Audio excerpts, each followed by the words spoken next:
क्षेत्रीय विकास पार्टी के राष्ट्रीय अध्यक्ष राजवीर सिंह ने भाजपा पर देश को विभाजित करने का आरोप लगाते हुए बड़ा बयान दिया है।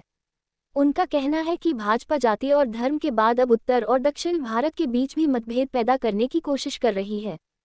अपने दयालपुरम स्थित आवास पर बातचीत के दौरान उन्होंने कहा कि यदि भाजपा की नीयत साफ होती तो देश में जनगणना कराने से पीछे नहीं हटती। उन्होंने कहा कि यदि जनगणना हो जाती तो सरकार की नीतियों और जमीनी सच्चाई को लेकर सब कुछ स्पष्ट हो जाता।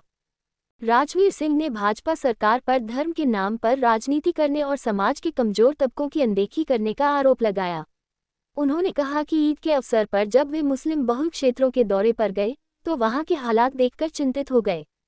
कई गरीब मुस्लिम परिवारों को पर्याप्त भोजन और जरूरी सुविधाएं तक नहीं मिल रही हैं। उन्होंने कहा कि यदि सरकार सही मायनों में सबका साथ, सबका विकास चाहती तो समाज के हर वर्ग को समान अवसर मिलने चाहिए थे, लेकिन हकीकत कुछ और ही बयां करती है। राजवीर सिंह ने स्पष्ट किया कि उनकी पार्टी समाज के हर तबके की आवाज उठाने और उनके हक की लड़ाई लड़ने के लिए हमेशा तत्पर रहेगी। उन्होंने कहा कि उनकी पार्टी मुस्लिम बच्चों की शिक्षा और पोषण के लिए विशेष योजनाएं लाएगी और देश में एक सशक्त समाज के निर्माण के लिए संघर्ष जारी रहेगा। उन्होंने भाजपा सरकार पर निशाना साधते हुए कहा कि सरकार की नीतियां पूरी तरह विफल साबित हो रही हैं, जिससे समाज का संतुलित विकास संभव नहीं हो पा रहा। ग्रेटर देन हमारा लक्ष्य समाज के हर वर्ग के लिए समान अवसर और विकास की राह तैयार करना है। राजवीर सिंह ने कहा कि आने वाले दिनों में क्षेत्रीय विकास पार्टी भाजपा के विभाजनकारी एजेंडे के खिलाफ बड़े आंदोलन करेगी।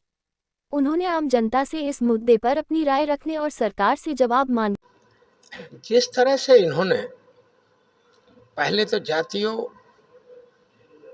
का बंटवारा जातियों में बांट दिया, फिर इन्होंने धर्म के नाम पे देश को बांट दिया, अब इन्होंने उत्तर और दक्षिण का बंटवारा करने का फैसला ले लिया।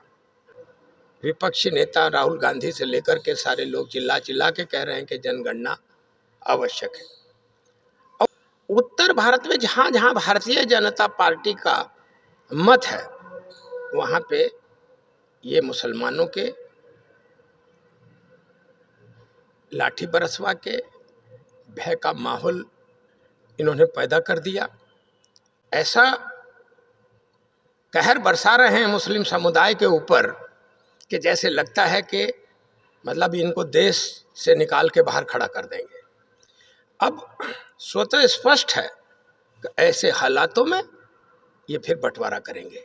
इन्होंने बंटवारे की नींव रख दी, ये निश्चित है। और जिस तरह से हमने कल का माहौल देखा कि पूरा का पूरा मोहल्ले में मलिन बस्तियों में मैं गया तो मलिन बस्तियों में जिस प्रकार से मुस्लिम समुदाय के छोटे छोटे बच्चे ईद मना रहे थे, वो अपने आप में उनकी जो शैक्षिक व्यवस्था है उसको दर्शा रही थी कि ये लोग शिक्षित नहीं है, बस केवल बच्चा पैदा करने का काम कर रहे हैं, केवल इनसे मुकाबला लेना है।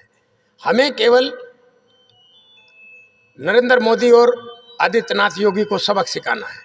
इनको शिक्षा के क्षेत्र में मैं कल पढ़े लिखे मुस्लिम समुदाय के जो लोग हैं उनके यहाँ भी गया, एक बच्चा दो बच्चे वहाँ घूम रहे थे, परिवार में हमसे ईद मिल रहे थे। छोटे छोटे बच्चों को देख करके लग रहा था कि जैसे इनको शिक्षा से नवाजा गया है। में और स्वास्थ्य के क्षेत्र में सबसे बड़ा जागरूक करने का काम अल्पसंख्यक के बच्चों को, मुसलमानों के बच्चों को, दलित के बच्चों को पढ़वाने का काम मेरी पार्टी क्षेत्रीय विकास पार्टी जितना संभव हो सकेगा उतना भरसक प्रयास करेगी कि मुसलमान के बच्चे शिक्षित हों और ये देश टूटने से इसको बचाया जा सके। देश की बागडोर ऐसे लोगों के हाथ में है कि अब इन्होंने निश्चित रूप से ये तय कर लिया कि हमें बंटवारा करना ही है। मुस्लिम समुदाय को इस देश में चैन से नहीं रहने देंगे और ये आबादी बढ़वाने के लिए ये मतगणना क्यों नहीं हो रही है, जनगणना क्यों नहीं हो रही है? ये जनगणना केवल इसीलिए नहीं हो रही है कि ये अगर मान लीजिए हमें डंडा दिखाएंगे तो मैं गोली लेकर के सामने नहीं आऊंगा, आज जो मुसलमानों के साथ ये कर रहे हैं, कल आने वाली जनरेशन को, हमारी जनरेशन को इसका मुकाबला करना पड़ेगा।